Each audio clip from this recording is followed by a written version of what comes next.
Okay, so American Girl Doll like successfully rage baited me with Raquel Reyes, and I'm gonna talk at you about it. First, this outfit acknowledgement.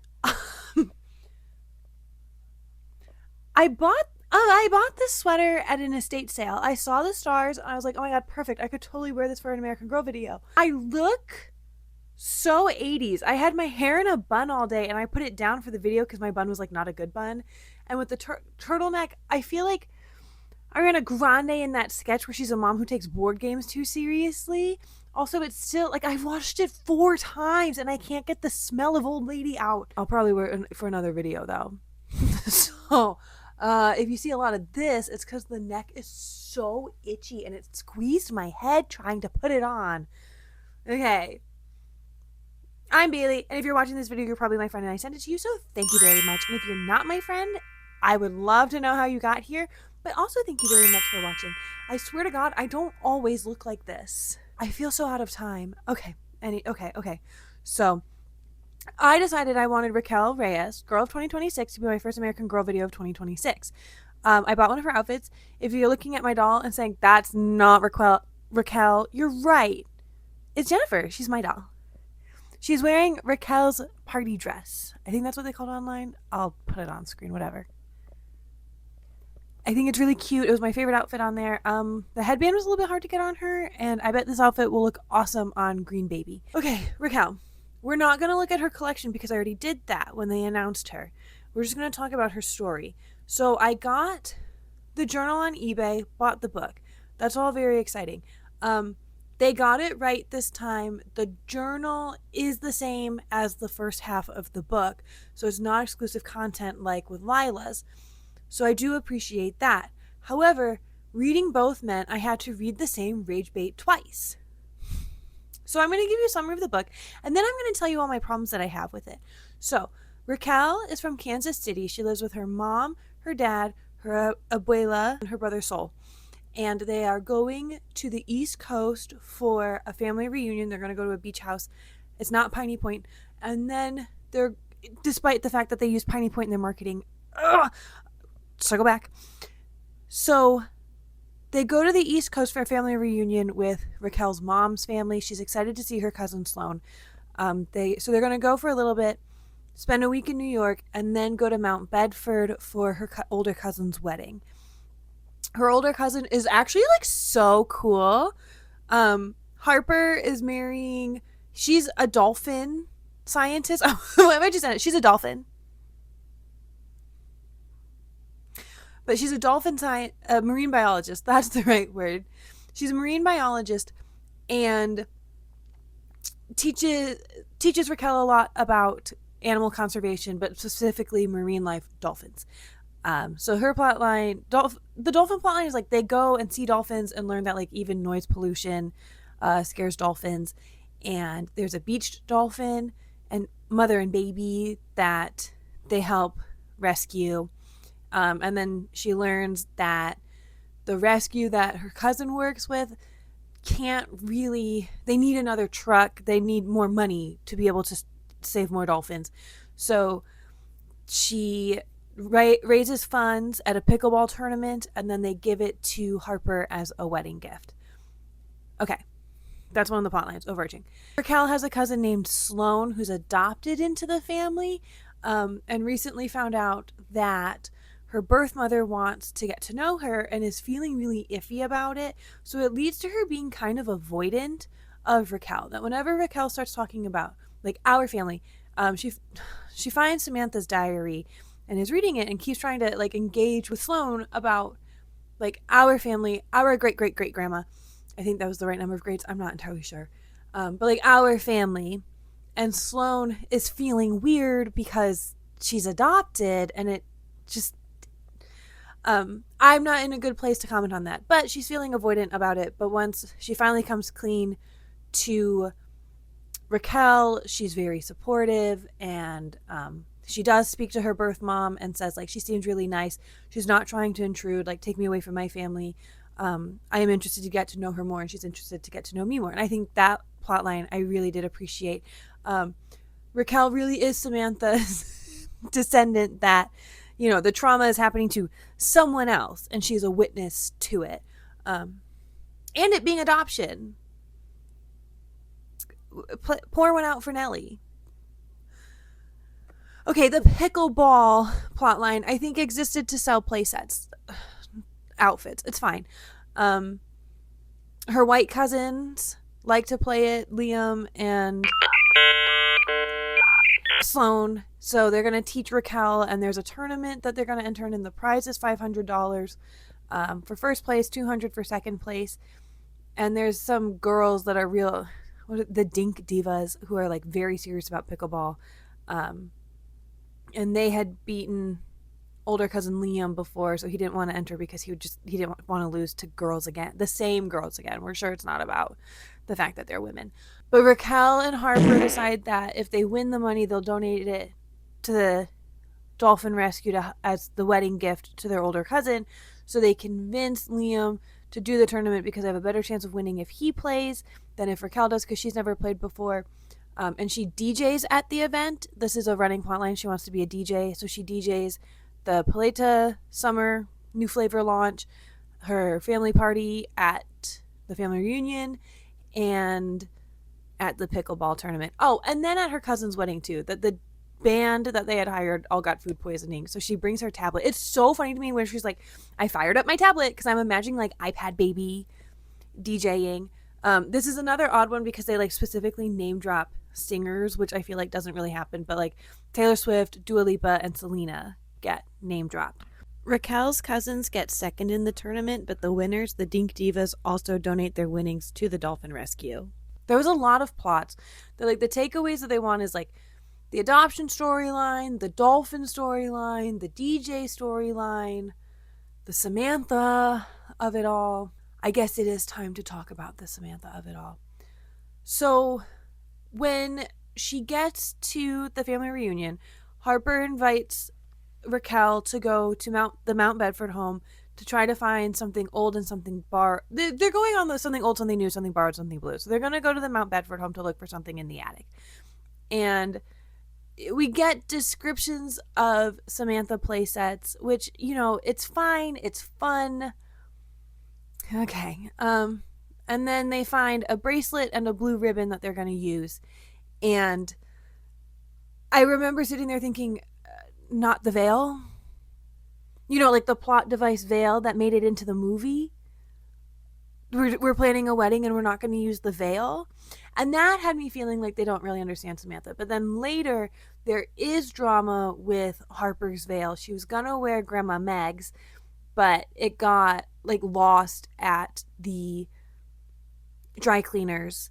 But earlier in like their time at Mount Bedford, Sloan and Raquel had gone into the attic and they found the veil, and like in a box. They weren't entirely sure what it was, but then once they heard the conversation on the day of the wedding about the veil, they were like, wait, I think that might have been, let's go check. So they grab it, and it was Samantha's mother's veil that Cornelia wore. So she wears it. So it is still like the family heirloom. I like the acknowledgement of the veil. However, that veil is over 100 years old. I don't know that it would have held up to still be worn. I feel like the most acknowledgement it really needed was if she were to find it and point it out and be like, hey, what about this veil? And for them to be like, no, that's like an ancient family heirloom. We're going to put it on display. And that like all of Samantha's stuff from 1904 is in the attic and somehow in like a condition that Raquel is not afraid to touch.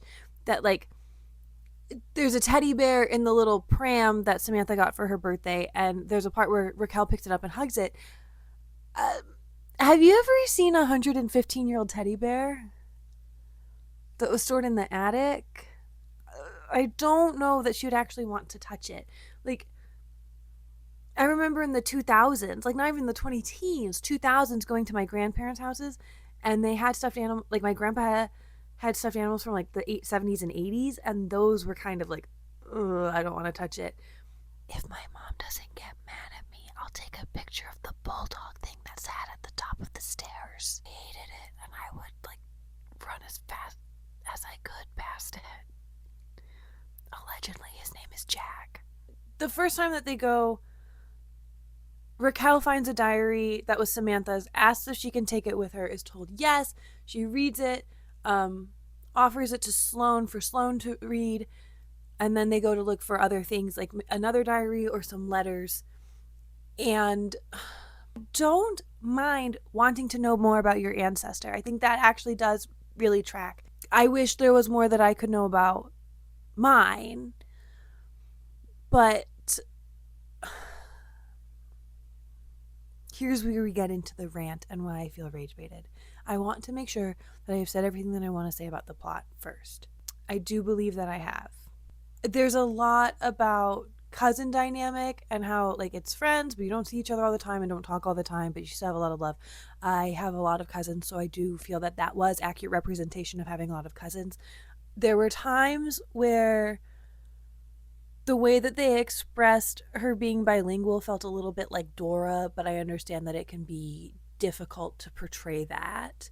The part that bothered me about this book was how they represented Samantha. That's the shortest way to say it. She's reading Samantha's diary from 1906. Samantha's book started in 1904. Nellie should have been mentioned. Agatha and Agnes come up a lot. Alice once, when they talk about the veil. Where the fuck is Nellie? Where the fuck is Nellie? When Raquel is comforting Sloane, I guess not comforting, reassuring Sloane, because Sloane is adopted and isn't sure if she's like how she feels. She's not sure. She's unsure, and that's fine. It's totally fine to be like 11, and haven't been in that situation, but it. Your life has been one way. This has been your whole family, and suddenly the mom you don't know wants to talk to you. That's not what I'm here to talk about. She had feelings about her own adoption. Do you know who in Samantha's story is adopted? It's not Agnes. It's not Alice. It's Samantha, and it's Nellie, and Bridget, and the other one whose name I can never remember. But, like, how can we have a story about adoption and ignore the fact that Guard and Cornelia adopted 3 girls? 4. They adopted 4 girls because they adopted Samantha. And that just fries my ass. And then there's a lot of talk about the right to vote. And I think if this was coming from like we need to still empower women, like with the rise of trad wives and just stay home and alt-right conservatives encouraging women to not pursue careers, I can understand being like, no, like remind people of the suffragettes and that they stood up for you to have the right to vote. I understand if that's what we want to talk about, but the thing is, the book makes it out like women's suffrage was something that Samantha cared a lot about, and it's simply not. It's not. Have you read the book where Samantha goes to that rally? Because her takeaway is not, I should vote. Her takeaway is, I should stand up for what I believe in. I should make my voice heard. And there's not that jump from, I should make my voice heard by voting. She is so impressed by Cornelia speaking at a rally, not because of the subject that she was talking about, but the fact that she was talking at a rally. Grand Mary is a conservative. There's a diary entry about Grand Mary, Cornelia, and Samantha going to a luncheon about women's right to vote. Grand Mary would not be caught dead there. She is a conservative. And in the book, when she finds out about Cornelia talking at the rally, she recognizes Cornelia as a modern woman. Guard loves technology. He's a modern man. That's his whole thing. Cornelia is also very forward-looking, progressive, and Grand Mary is not, because it's this duality for Samantha's influences. There's one conservative influence and one progressive influence, and they both encourage her to come to her own conclusion. Neither of them tell Samantha, you should vote, you shouldn't vote. What they tell Samantha is, you should stand up for what you believe in. And she does. And do you know what Samantha believes in? Not her right to vote. Ending child labor. She finds out about the conditions that Nellie has been living in after her parents die, and she's working in a factory and living in a tenement, and her alcoholic uncle just totally bailed on them, so they're living in an orphanage. That's what she cares about. She cares about poverty. She cares about child labor. And the connection between people can vote for this doesn't exist for her because she's 10. It's fine that it doesn't exist for her. That her takeaway from Cornelia's speech was, I should do speeches, is so understandable. She does not care about voting. And the part that just absolutely made me so angry was that in that part about the luncheon, that Cornelia like leans over and tells Samantha, we're doing this for you. We're doing this so you can vote. First of all, Grand Mary's not doing shit. She doesn't think women should vote. Second of all, Cornelia, while yes, in a way is doing it for Samantha to be able to vote, it's for all women to vote, Cornelia wants to vote. Cornelia wants to be able to vote. She wants all women to be able to vote. But this is not all for Samantha. This is for Cornelia. And I hate that we're removing her agency as a person. Because Cornelia fucking rocks, okay? I love her so much. In the movie, she's played by Zelina from Once Upon a Time.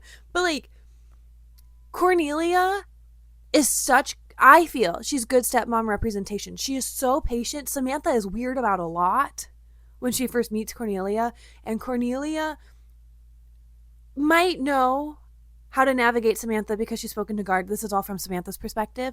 But, like, she's so good at navigating Samantha. She's so good at all of it. But she's not fighting for women to vote entirely for the future. She wants to vote too. I think if we really wanted to include this luncheon, she should say, I'm doing this for both of us. Because Cornelia wanted to vote herself, not just future girls. Oh yeah, and maybe her other daughters, Nellie, Bridget, and the other one. I'm so sorry. What is her name? Jenny, that's the other one. Nellie, Bridget, and Jenny. Samantha's sisters. They're adopted. That is a major this is a major moment for Samantha. And she talks about the pictures in the house in Mount Bedford. And there's pictures of Samantha and Grand Mary. There's pictures of Samantha, Agnes, Alice, and Agatha. Where are her sisters? Where's her baby brother? Guard and Cornelia have a baby in the mysteries. Where's the baby brother? Like, there's other family members, and we only hear about Agnes and Agatha, and it feels like it was written by somebody who didn't actually read the books, and they wanted to talk about women's suffrage, and knew that it came up in Samantha's books, but didn't understand the ways in which it did. And I feel so rage baited. How dare this book for preteens children, how dare this book for third graders mischaracterize a character from a different book for third graders. But it's Samantha didn't care about voting. Did you want to vote when you were 10? Beyond like voting for dinner in your family, or like what song to play at school? Did you actually care about being able to vote for politics? Yes or no? It's fine that Samantha didn't. This isn't an indictment of her character, but I hate all of the like, I hope I can vote one day, because that's just not who she was. And like she cared about class differences. That like she taught Nellie to read, not necessarily because she cared about education a ton, but because she didn't think it was fair. Nellie didn't know how to read because Nellie had to work. Nellie was poor. So Samantha taught her how to read because, you know, it's another plot point. She needs to have this friend that she's regularly with. So as far as the like, and Samantha, great grandma Samantha founded a school. I said in the last one that I could see her doing it to convince Nellie to move to Mount Bedford. The only reference to Nellie is that she had taught a friend how to read. What happened that's all the more Nellie is remembered as? Did Nellie die young? So Samantha became a teacher in Nellie's honor? Where's Jenny? Where's Bridget? Where's the baby brother, William? I know that they kind of tried to touch on, like for Sloan with the adoption stuff, that like Samantha was adopted by Guard and Cornelia. So was Nellie. So was Nellie. I hate this Nellie erasure. That's just like, I keep circling back to like my biggest problems with this are the Nellie erasure, because Nellie's a great character. She stresses me out. And Samantha didn't care about voting. But I guess we can't talk about class disparity now, can we? When we're selling $200 dolls and books that you can only get with the dolls. Yeah. So I feel rage baited by this book. Samantha didn't care about voting, and I think we need more Nellie. I think we need more Nellie. Also, I think it would have made. I mean, it makes sense if they don't have Piney Point. Maybe Piney Point went to Jenny's family. I don't know. The only part about like Samantha's life as an adult that made any sense to me was that she spent a lot of time fundraising for charity. That's honestly the future I picture for Samantha. That in Nellie's book, Nellie struggles with going to school for society ladies or society girls, and Samantha doesn't. And she's known her whole life this is the future that she has ahead of her, and she's fine with it. She doesn't mind that.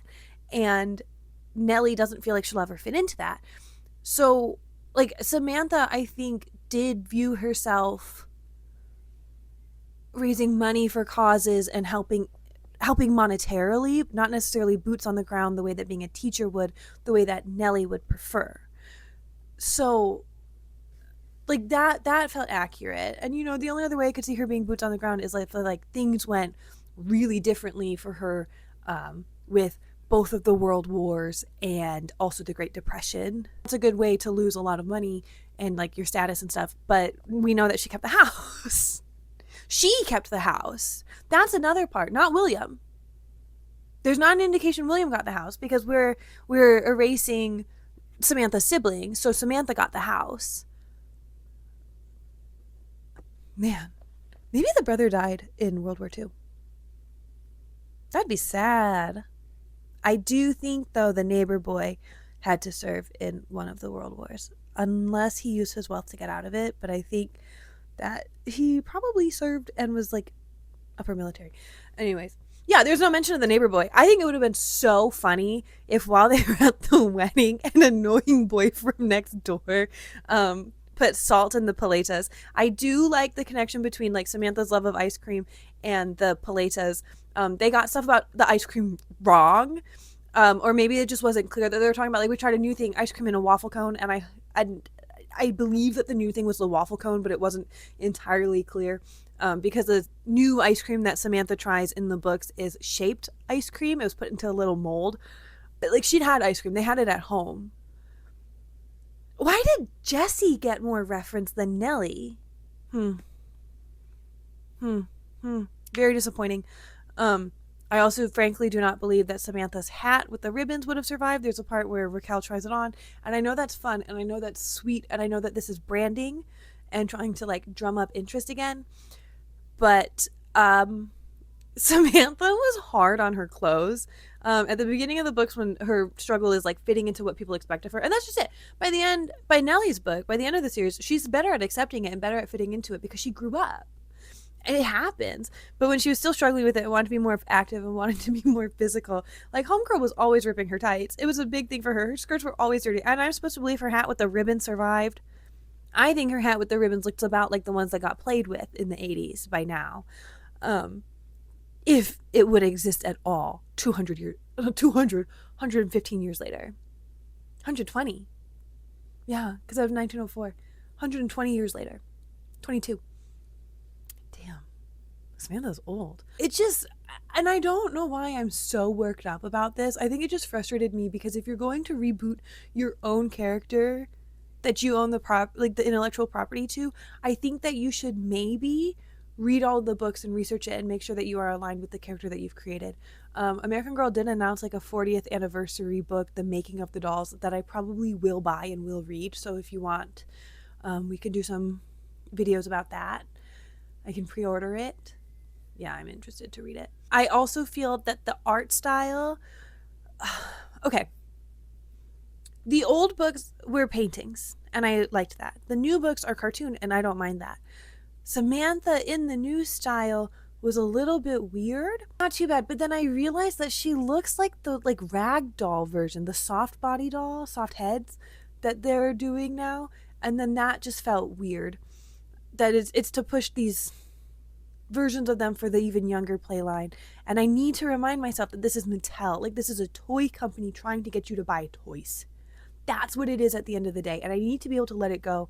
But I just think, like, I remember borrowing the Samantha books from the library and reading them and, like, drooling over her clothes and accessories as a kid. And now I use my grown up money to buy the outfits on eBay.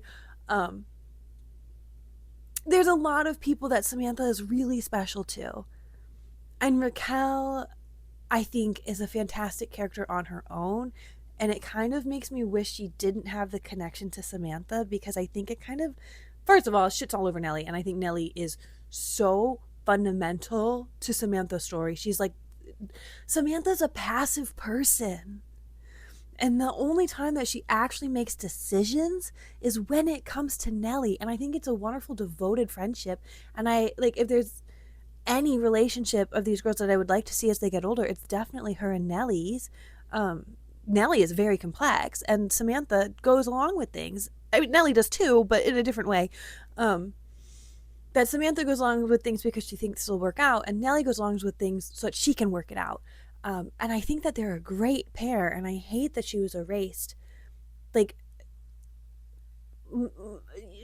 Raquel reads a diary entry of Samantha's, and she's like, I don't know what I said that upset Agnes, but, I'll be patient. It's like, you know who that would actually go really well with? Your sister. Your sister. And, she's reading the diary from 1906. She knew Nellie by then. And I'm really disappointed in that. But, at the end of the day, it is a toy company here to sell me overpriced dolls and outfits for my dolls. So, I think Raquel deserved better than millennial nostalgia baiting and cash grab, because I think Raquel is great. She's so fun. She's a modern girl. She has the cutest line. This was nostalgia bait, and they didn't even and then they rage baited me because they didn't understand Samantha. So this was just a rant. I didn't have any notes written down. I have the book next to me. I hope you enjoyed this video. I hope you agree with me. But also, who is going to read this book that's my age or would like debate me on it? So I'd recommend reading it. But if you are a Samantha lover, I think you should skip this one. I do. I'm sorry. But yeah, so please please subscribe, please share this with a friend, and please follow me on TikTok at BLYHDGN. And I will see you in the next video. And I will not be dressed like a grandma. Okay, bye.